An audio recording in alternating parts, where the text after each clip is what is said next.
Hai semua, selamat datang di channel Otaku Anime.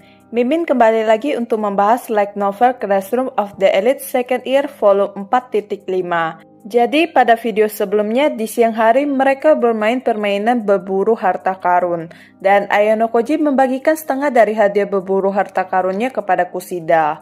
Pada malam hari ketika Ayano Koji sedang berbicara dengan teman sekamarnya, Kei mengirim SMS kepadanya untuk menanyakan apakah mereka bisa saling menelepon. Dengan harapan bahwa Kei meneleponnya untuk mengatakan bahwa ia kesepian tanpa Ayano Koji dan ingin mendengar suaranya. Ayano Koji memberitahu Akito dan yang lainnya bahwa ia akan keluar untuk membeli minuman. Tapi sebaliknya ketika Ayano Koji menelepon Kei mulai menginterogasinya tentang bahwa Ayano Koji bertemu dengan seorang gadis tahun pertama setiap hari dan berpasangan dengan Sato dalam permainan berburu harta karun, ketika Kei diam-diam ingin berpasangan dengannya. Ayano Koji menjawab bahwa permainan berburu harta karun adalah kesalahannya karena hubungan mereka yang belum dipublikasikan. Kei mengungkapkan bahwa Ayano Koji adalah yang terbaik dan ia tidak akan pernah memberikan Ayano Koji kepada gadis lain. Kei lalu meminta Ayano Koji untuk mengatakan aku mencintaimu. Jadi setelah melihat sekelilingnya dan memastikan tidak ada orang lain, Ayano Koji diam-diam mengatakan itu kepada Kei. Kei terkekeh karena ia menyadari apa yang baru saja Ayano Koji lakukan dan menggodanya dengan meminta Ayano Koji untuk mengatakannya lagi. Setelah Kei membuat Ayano Koji diam-diam mengulanginya dan tertawa lagi, Kei bertanya apakah Ayano Koji ingin ia membalas kata cintanya. Ketika Ayano Koji bertanya apakah Kei akan melakukannya, Kei menggoda Ayano Koji, tapi kemudian mengeluh ketika Ayano Koji mengatakan sampai jumpa besok. Kei tidak suka sikap Ayano Koji yang tidak terlalu peduli tentang hal itu. Tapi setelah beberapa saat diam, Kei akhirnya mengatakan aku mencintaimu pada Ayano Koji. Ketika mengakhiri panggilannya, Ayano Koji berpikir hal ini tidak buruk juga. Pada malam hari, Mashima Sensei, Hoshinomiya Sensei, dan Capeshira Sensei bertemu di sebuah bar. Hoshinomiya Sensei mengeluh tentang betapa sibuknya ia sebagai guru yang harus bekerja setiap hari hingga larut malam, sambil memukul meja bar. Mashima Sensei mengatakan kalau Hoshinomiya Sensei sudah mendapat jatah 2 hari libur dan seharusnya sudah cukup baginya untuk beristirahat. Tapi Hoshinomiya Sensei terus mengeluh dan minum tanpa henti. Mashima Sensei mengungkapkan bahwa karena terlalu banyak siswa kelas 2 yang tersisa, sekolah telah memutuskan untuk mengeluarkan ujian khusus yang tidak mereka gunakan selama 11 tahun. Dengan kata lain, itu adalah ujian khusus selama semester 2 tahun ketiga mereka bertiga di sekolah. Capeshira Sensei dan Hoshinomiya Sensei terkejut karena mereka mengira pemilihan kelas seharusnya menggantikan ujian itu. Mereka mengungkapkan keprihatinan untuk siswa kelas 2. Dan akibat dari ujian khusus itu, Hoshinomiya Sensei memiliki dendam kesumat dengan Capeshira Sensei. Hoshinomiya Sensei yang mabuk menyalahkan Capeshira Sensei atas beberapa kesalahan yang Capeshira Sensei buat dalam ujian itu, yang membuat Hoshinomiya Sensei kehilangan kemampuan untuk bisa lulus di kelas A. Tampaknya 2 kelas mereka bekerja sama dalam ujian itu. Rupanya hubungan mereka berdua sangat buruk untuk sementara waktu, sehingga meskipun mereka adalah teman sekamar, Capeshira Sensei terpaksa pindah ke ruangan lain. Hoshinomiya Sensei mengakui bahwa ia sudah menyerah pada kelas Ichinose mengejar kelas Sakayanagi. Tapi Hoshinomiya Sensei mengatakan bahwa ia tidak akan pernah membiarkan kelas Capeshira Sensei naik ke kelas A setelah apa yang ia lakukan. Mashima Sensei menunggurnya dan mengatakan bahwa kelompok siswa saat ini sama sekali tidak terkait dengan pertengkaran mereka berdua. Capeshira Sensei yang relatif tenang selama ini berdiri dan memutuskan untuk pergi. Pada malam yang sama, Horikita pergi ke kolam renang pribadi dan bertanya kepada resepsionis apakah ia bisa membuat reservasi. Horikita lalu meminjam tablet dari resepsionis dan memeriksa semua pemesanan. Horikita sebenarnya memiliki motif tersembunyi karena bertugas memberikan hadiah dalam game berburu harta karun. Itu memberi Horikita kesempatan untuk memeriksa tulisan tangan semua orang ketika mereka datang untuk mengklaim hadiah mereka. Sayangnya Horikita tidak menemukan tulisan tangan yang ia cari selama acara itu. Logikanya kemungkinan besar banyak orang yang akan memanfaatkan banyaknya peserta dalam acara perburuan harta karun untuk memonopoli kolam renang pribadi. Horikita sekarang mencari tulisan tangan semua orang yang telah membuat reservasi. Horikita datang pada malam hari agar tidak banyak orang yang datang untuk memesan kolam renang. Tapi bertentangan dengan harapannya, seorang siswa kelas 1 yang tidak dikenal juga datang menghampirinya. Horikita berpura-pura kalau ia masih berkonsultasi dengan teman-temannya di telepon tentang slot waktu mana yang harus ia pesan, dan menawarkan untuk membiarkan siswa tersebut untuk melakukan reservasi terlebih dahulu. Anak kelas 1 itu hampir sama tingginya seperti Sudo. Setelah menerima tablet kembali dari siswa itu, Horikita mengonfirmasi namanya di pemesanan sebagai Ishigami Kyo. Tulisan tangannya terlihat sangat rapi dan sampai sekarang itu adalah yang paling dekat dengan tulisan tangan dari ingatannya. Horikita dengan cepat memeriksa OAA di teleponnya. Saat Ishigami akan pergi, Horikita memanggilnya dan mengatakan bahwa ia baru saja selesai berbicara dengan teman-temannya, tapi slot waktu yang akan mereka pilih sama dengan yang dipilih Ishigami. Horikita bertanya apakah Ishigami bisa berbicara dengannya sebentar. Horikita tidak peduli topik apa yang mereka bicarakan. Horikita hanya ingin informasi lebih lanjut tentang Ishigami untuk melihat apakah dialah yang menulis catatan peringatan. Ketika Ishigami menyebut nama Horikita, jantung Horikita berdetak lebih cepat dan mempertanyakan mengapa Ishigami tahu namanya, meskipun itu adalah pertama kalinya mereka berbicara satu sama lain. Ishigami menjawab bahwa ia telah menghafal nama dan wajah setiap siswa kelas 2 dengan kemampuan akademik yang tinggi untuk ujian khusus Pulau Tanpa Penghuni. Horikita memuji ingatan kuat yang dimiliki Ishigami dan mengira bahwa ia telah mengingat setiap siswa kelas 1 dengan kemampuan akademik yang tinggi, tapi ia jelas lupa tentang Ishigami. Tapi Ishigami mempertanyakan mengapa Horikita tahu kemampuan akademiknya jika Horikita tidak mengenalnya, dan seharusnya Horikita mengirim SMS ke teman-temannya di telepon, sehingga tidak akan punya waktu untuk membuka OAA, mengingat butuh beberapa saat untuk mengoperasikannya. Horikita sedikit panik, tapi berhasil meredakannya dengan mengatakan bahwa ia membuka OAA di teleponnya dan hanya melihat foto potretnya untuk melihat apakah itu orang yang sama. Karena kemampuan fisik Ishigami terdaftar sebagai D, Horikita menyimpulkan bahwa ia hanya sedikit curiga, tapi akan segera meningkatkan kecurigaannya itu jika terungkap bahwa Ishigami menyembunyikan kemampuan fisiknya yang sebenarnya. Saat Horikita akan pergi, ia bertemu Hoshinomiya Sensei dan Kanizaki. Hoshinomiya Sensei bertanya tentang pria keren yang baru saja lewat, dan Kanizaki menjawab bahwa ia adalah siswa kelas 1 Ishigami. Tiba-tiba Hoshinomiya Sensei bergegas ke dek kapal dan muntah di tepinya. Rupanya Hoshinomiya Sensei menderita kombinasi mabuk plus mabuk laut. Hoshinomiya Sensei meminta maaf kepada Horikita sambil terus muntah. Menurut Kanizaki, ia sudah melihat adegan seperti ini sekitar 3 kali di ruangan pada pagi hari dan sudah terbiasa. Kanizaki bertanya kepada Horikita apa hubungannya dengan Ishigami. Horikita menyimpulkan bahwa Kanizaki tahu sesuatu tentang Ishigami. Ketika Horikita mencoba menanyakan detailnya, Kanizaki mengusulkan pertukaran informasi dengan imbalan informasi tentang kemampuan sebenarnya Ayano Koji.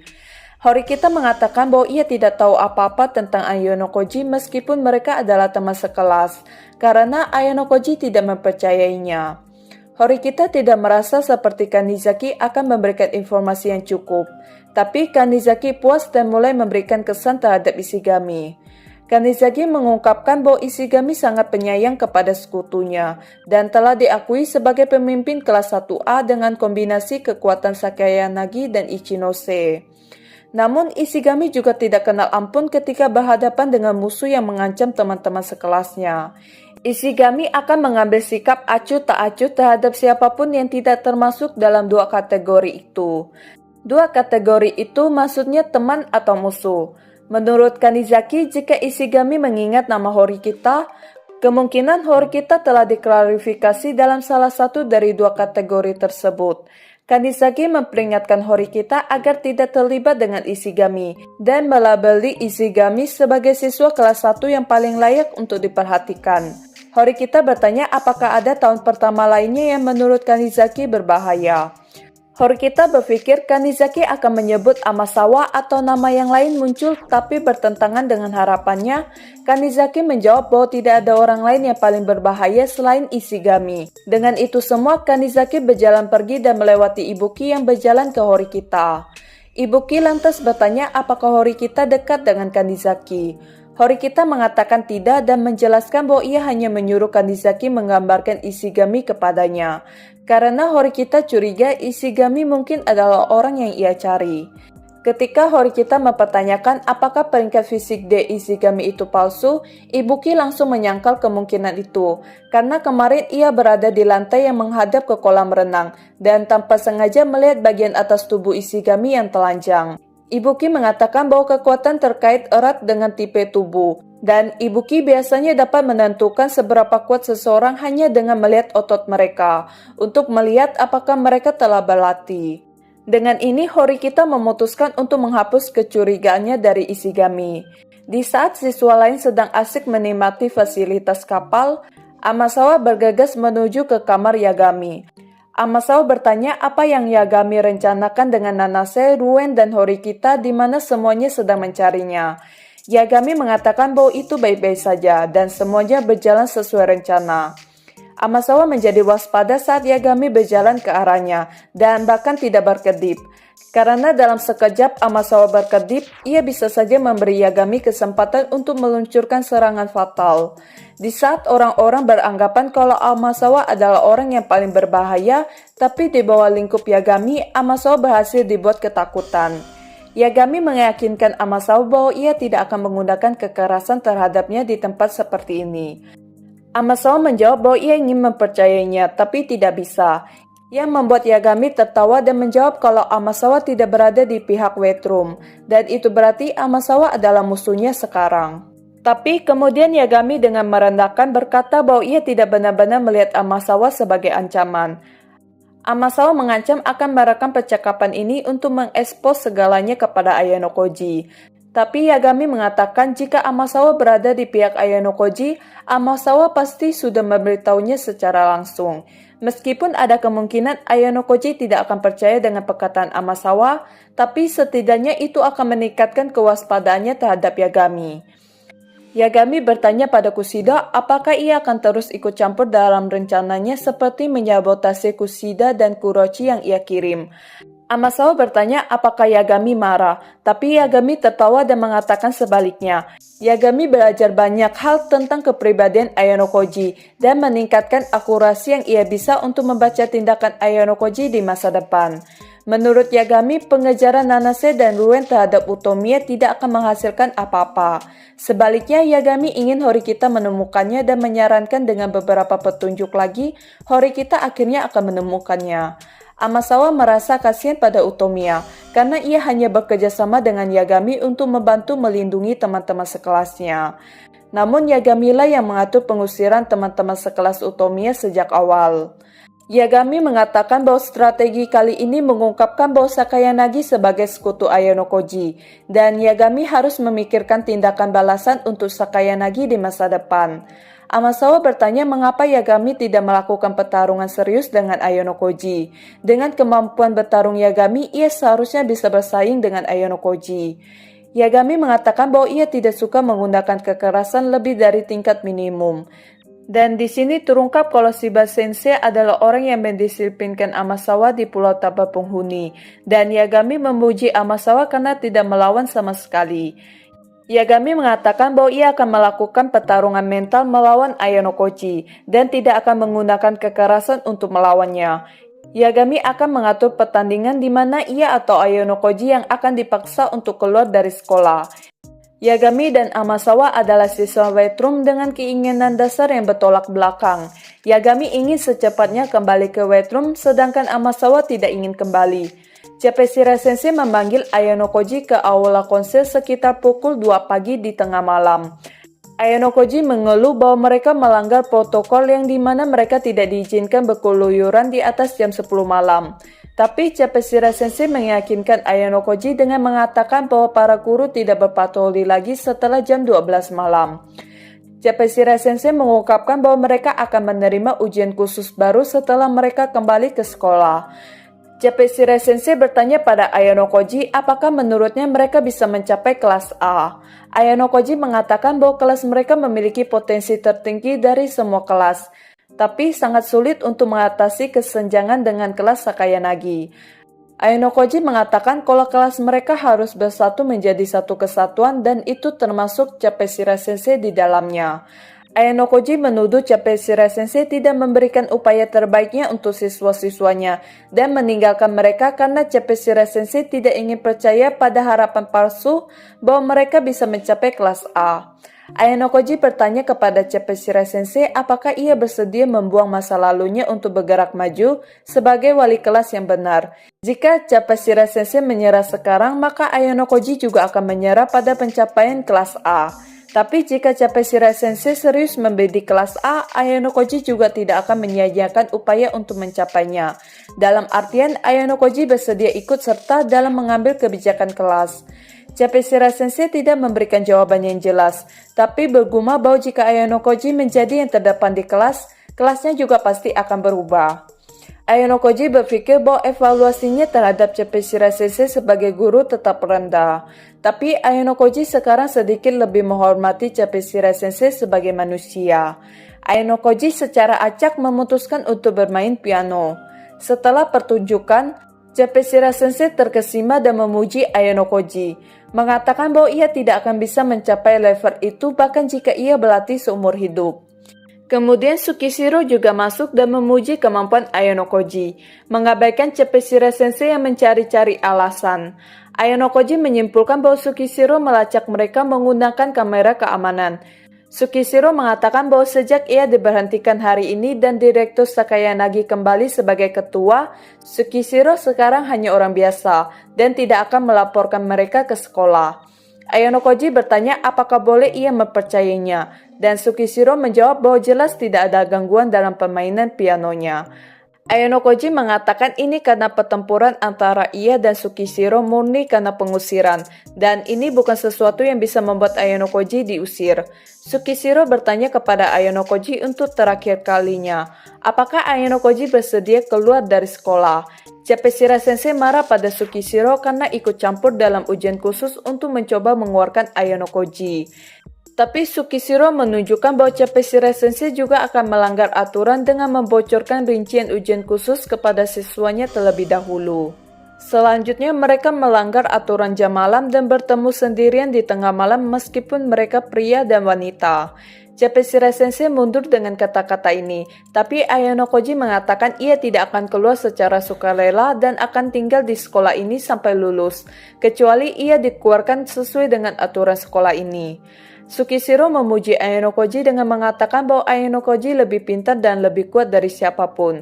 Tapi Tsukishiro memperingatkan Ayano Koji bahwa ia masih anak-anak, dan ayahnya telah mempertimbangkan semua faktor itu terkait segala upaya untuk membawa Ayano Koji kembali. Dan kemungkinan ayah Ayano Koji sudah memperkirakan kalau Ayano Koji akan mengusir Tsukishiro. Sebelum pergi, Tsukishiro menawarkan jabat tangan kepada Ayano Koji dengan tangan kirinya ala pramuka yang secara tidak langsung mengisyaratkan bahwa Tsukishiro memihak kepada Ayano Koji.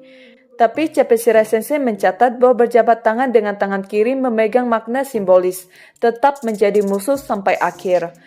Capesira Sensei meminta maaf karena memberi Tsukishiro celah untuk dimaafkan. Tapi Ayano Koji mengatakan bahwa itu semua sesuai harapannya. Sebelum pergi, Ayano Koji memperingati Capesira Sensei sekali lagi bahwa keberhasilan dan kegagalan siswa tidak terkait dengannya, dan bahwa siswa mengandalkan guru mereka untuk memimpin. Liburan kapal pesiar berakhir, dan mereka kembali ke asrama. Ayano Koji menghabiskan hari-harinya di asrama dan bolak-balik ke Keyaki Mall.